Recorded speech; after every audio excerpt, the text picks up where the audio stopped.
Good evening on this wonderful Friday. Namibia has been blessed with an abundance of rain over the past 2 weeks. Let's hope it continues and also brings relief where it's most needed. As always, Sunset News brings you the latest news, stories, economic indicators, weather and sport. My name is Ashwin Bedi. Let's get straight into the first story. This morning in Windhoek, Police Commissioner Ismail Basson, commander of the Khomas region, shows items, money and weapons retrieved from suspected robbers who targeted business people depositing money at Marua Mall. The police were able to arrest and bring several members of the gang before court through a joint operation with the Windhoek City Police. Alguito Craig reports. Focus on the two robberies that happens at the Marua Mall. That is on the 17th of January and the 7th of February. And what we are having here is, amongst others, the proceeds of crime. We have two cars that was bought with the proceeds of crime that was bought. And then we have a taxi here, and the most notorious, the Corolla. That is normally the getaway car.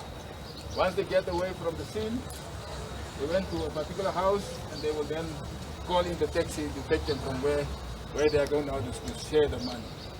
And if you look in front here, we have a camping chair with a tent, and I can also see there's a name on this bag, and that is Kahure Bennett. Probably is also a victim of somebody that falls victim to one of these robbers. These are the old tires, because this Corolla was replaced with brand new tires and rims. So that is all proceeds from the crime. Now, the Livestock Producers Organization met with Meatco this week with the aim of seeking clarity on Meatco's future plans and also to discuss uncertainties regarding the sustainability of prices and the pricing mechanism.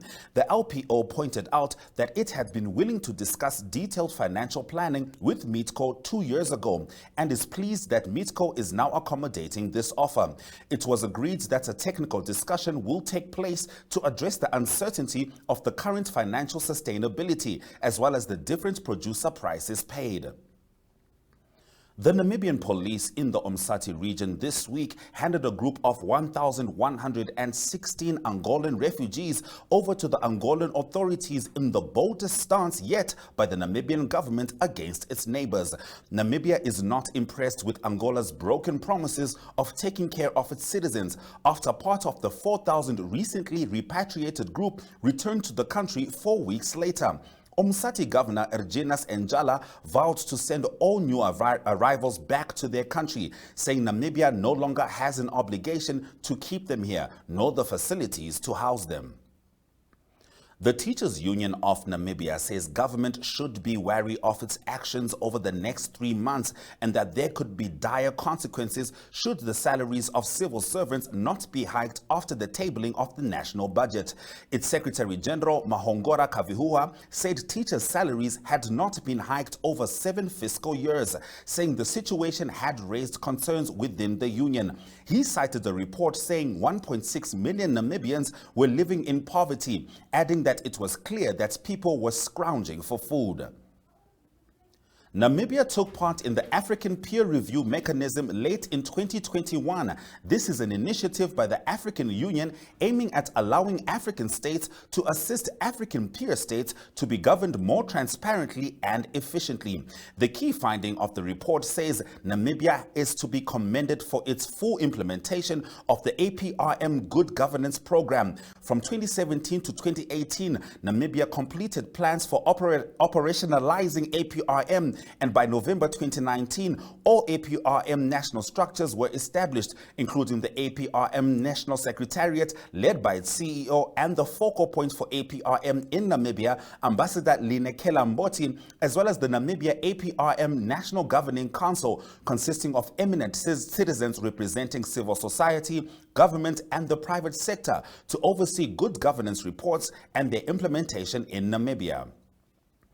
All learners and kids attending the Swakopmund Meerdorf's Music School took part in a beach cleanup operation today. The kids, together with their teachers and some parents, cleaned the beach from the aquarium up to the Plaza Mea shopping mall. The school wishes to thank all parents and stakeholders for their support, especially the Swakopmund municipality for their generous support.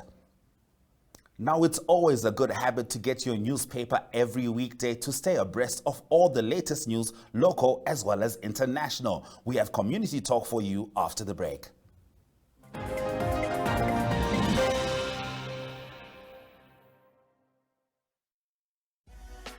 Swiping or tapping your FNB Visa card is the safest, easiest, most rewarding way to transact. Because if you swipe your FNB Visa debit or credit card 3 times a month, you'll automatically be entered into the draw to win your share of a mammoth 250,000 Namibian dollars. Competition ends 15 February 2022. T's, C's and rules apply. Switch to FNB, Bank of the Changeables.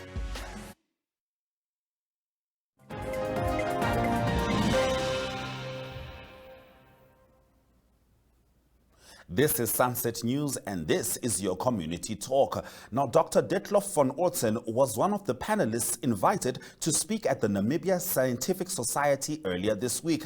Van Oortzen, who is an independent Namibian technical and management consultant with in-depth knowledge of energy, environment and radiation-related topics, urged Namibia to take a fact-based approach to the promises of green hydrogen production in Namibia. Yana Marie Smith reports. I believe that we are very much at a point where we can play a meaningful role in the global energy transition. But ladies and gentlemen, I believe that the pace and the international drivers that are at work may often be too fast or go into a direction that is not really well attuned to what Namibia can best accommodate. And that is a problem that I have with this, and I see it as a risk, and I see it as a challenge. I just want to stress again that we have this enormous renewable energy potential out there. It would be fantastic to use that potential to bootstrap Namibia's development for the future. So, that can certainly power us into the future.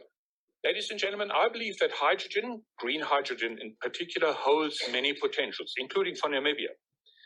But I believe that the irrational exuberance that we sometimes see and hear about, particularly by people who are paid to talk up these things, is something that is not really reflective of the actual capacity to bring business to Namibia. And so I'm reserved about this and I'm worried about it because it creates these international expectations. In December, I read a story in the Wall Street Journal about Namibia's hydrogen potential, as if it is already a reality. So, it's fantastic if a country is mentioned in the international press and it is not in relation to, the gas prices in Europe and all these other things. So it's nice to be there. But ladies and gentlemen, I would also think that a more humble approach about what we really can and what our trajectory is would do us much better. I'm also worried that our local development imperatives, if we can call it that, what is important to get going here? And I mentioned before this water, energy, and food nexus. Those 3 things that we need to strengthen. Do these international agendas and requirements in terms of fast delivery of large quantities of hydrogen, do they actually match local requirements and local imperatives? And I am reserved about this. Frankly now, and I'm going to be very unpopular once again with it, I'm also not of the opinion that if you outsource your development pathway to commercial developers, that this will necessarily result in outcomes that will be optimal for Namibia. The consortium has 2 years to come up with a plan in terms of how they want to realize this And they, by then, would be probably in the financial due diligence phase in terms of 10 billion US dollars. This is a lot of dough. And what I'm saying is that if you go and negotiate, and you have only one bidder to negotiate with, and you suddenly negotiate with a bidder that has 10 billion US dollar in investment, and then comes the phase where you said, so what is the bottom line? What will you give and what will we give? Then I believe we have created an unnaturally strong leverage for the investor that will not do us good. Leverage in terms of negotiating what is best for Namibia versus what is in the interest of the investor. It is something that keeps me awake, even though I am not even working for that consortium.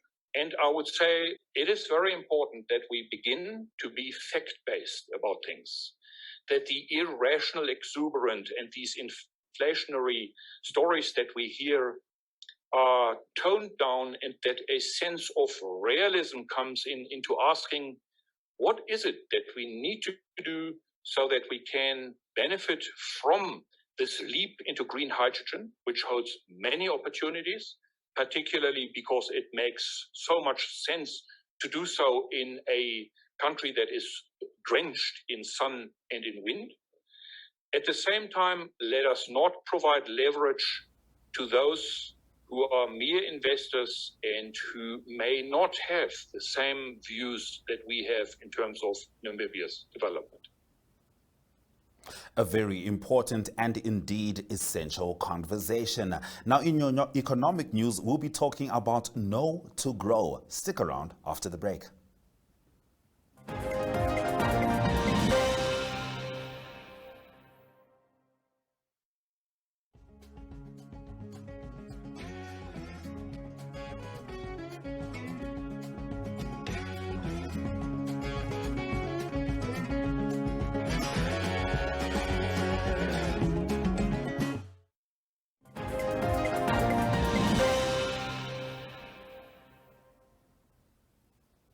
Thank you for staying with Sunset News. It's time for your economic news. The Namibia Investment Promotion and Development Board today launched a Know to Grow campaign to assist micro, small and medium enterprises to have access to sufficient information with regards to financing and market access. The campaign will focus on sectors such as textile manufacturing, agriculture, horticulture and food processing. It will further consider aquaculture, electronics and information, ICT, pharmaceuticals, renewable energy, and green hydrogen. Financing in the country. Is it there? Is it not there? If it's there, is it effective? Is it not effective? And then we know. If you want financing, this is where you go. Where is market access? Are there bodies that are helping with market access? We know that there's a Buy Local, Grow Namibia campaign and various other activities that are happening. How do we put that together and we take it out there so that people know about it? That is the one, market access. Then the other one is really about how do we ideate and come up with a startup culture. So yes, the startup Namibia, there's a lot of activities, but again, we still see people that are approaching us. I've got my idea, I don't know what to do, but then they need that idea to be incubated and to be supported. And therefore, mentorship, coaching, and so on are the areas that we have indicated.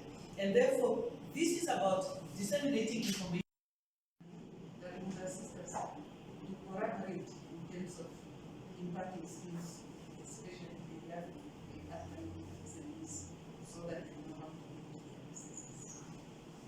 The Know to Grow campaign is well aligned with the ministry's objectives, and it's supportive in terms of ensuring that we head to the directive of the Ministry of Finance that it was said by the that is of the local procurement, as well as our local dialogue with local media campaign.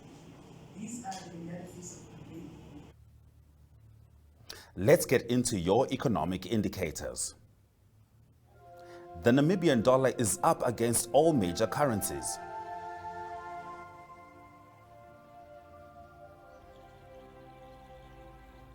Now on the NSX, MTC is flat on 8.50, and Anirep is on 9.00. Nectus Holdings is also flat on 1.75 and Trustco is down 1.33, which is 1.50%. Now if you look at the commodities, all commodities are down except for gold, which closed flat. Those have been our economic news stories and indicators. Stick around for your weather story.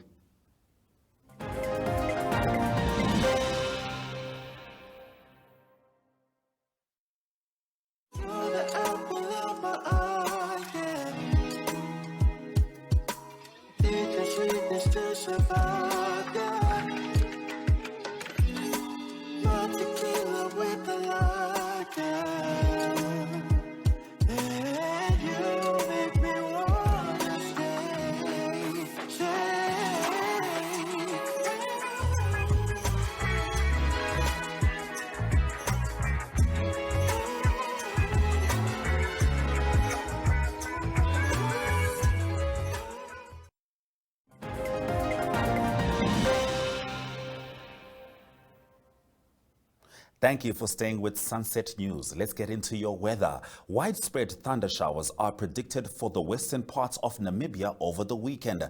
The Namibian Weather Office warns that rain and thunderstorms can be expected over the coastal areas with the possibility of flooding. The Weather Office's Mr. Odilo Khobetsi said that Namibians in these areas should take the necessary precautions. According to him, these unsettled conditions can continue until Tuesday. The rains are very welcome in the drought-stricken areas of Namibia, and further good news is that rain is also predicted for the extremely dry Kunene region in the northwest of the country. Now let's get into your weather predictions. Rain is still predicted for the entire northern part of the country. High temperatures are all around the 30 degrees. Temperatures at the coast are considerably cooler, and the hottest place in Namibia is still Ariamsflay with a high of 40 degrees. There have been interesting interactions between the French and the Russian president. We'll be talking about that in our international news after this.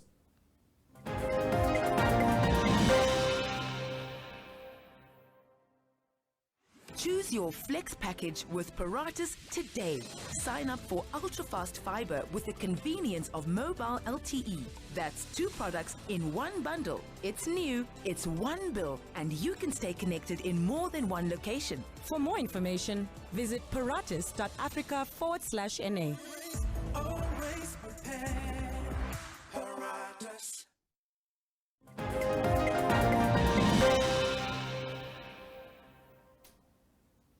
Thank you for staying with us. Now, in your international news story, French President Emmanuel Macron refused a Kremlin request that he take a Russian COVID-19 test when he arrived to see President Vladimir Putin this week to prevent Russia from getting hold of Macron's DNA, 2 sources in Macron's entourage told Reuters.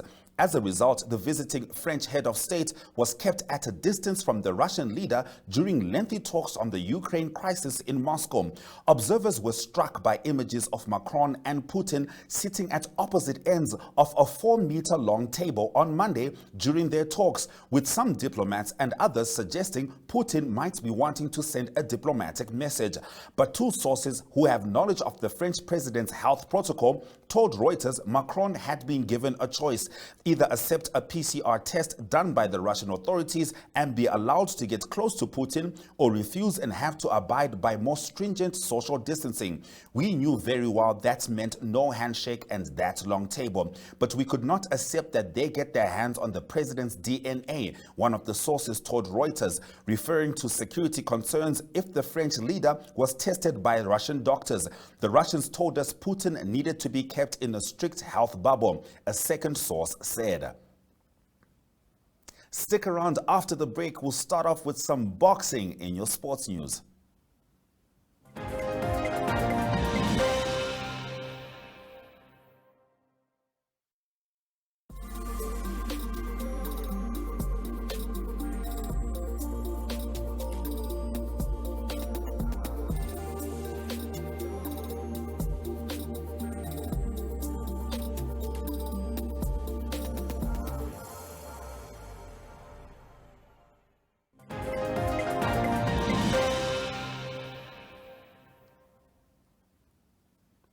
This is Sunset News, and these are your sports stories. Namibia's cruiserweight boxer Wilberforce Black Mamba Shihepo will be fighting in Manchester, England on 19 February. AC Boxing's Emmanuel Ims Moses announced the fighter will jet off to the UK on Monday to continue preparing for his next fight. The AC Promotions will officially announce Shihepo's opponent during the weekend. Vikapita Meroro from AC Promotions will also fight in the UK at a date still to be announced. Looking at athletics, the Namib Lions Athletics Club will have about 30 athletes representing them at the UNAM Athletics Championship at the main campus sports field on Saturday. The event will see several athletics clubs challenging each other for bragging rights from 9 a.m. to 3 p.m. in the afternoon. The Lions coach Michael Hamukwaya is confident the event will come in handy as far as keeping the athletes fit and giving an opportunity to upcoming athletes to be concerned. Now, UNAM and Wanderers have their sights set on claiming glory at the Truscott United 10-a-side rugby competition slated for this weekend. The games begin tonight as some of the finest rugby clubs in the country target success. UNAM's David Philander and Peter Rousseau of Wanderers are both gunning for coaching accomplishments at the competition. I'll certainly be having a look at that. Now, if you didn't get a chance to catch our top stories, stick around. Highlights after the break.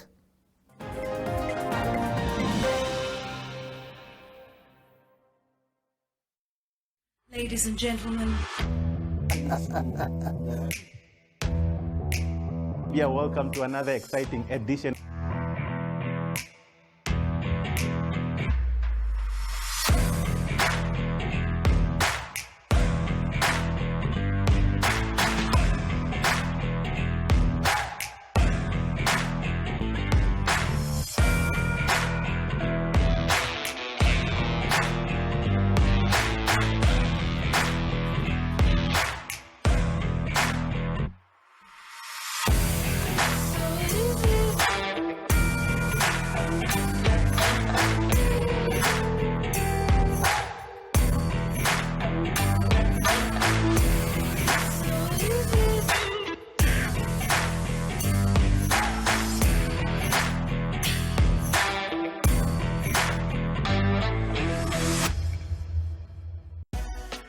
Swiping or tapping your FNB Visa card is the safest, easiest, most rewarding way to transact. Because if you swipe your FNB Visa debit or credit card 3 times a month, you'll automatically be entered into the draw to win your share of a mammoth 250,000 Namibian dollars. Competition ends 15 February 2022. T's, C's and rules apply. Switch to FNB, Bank of the Changeables.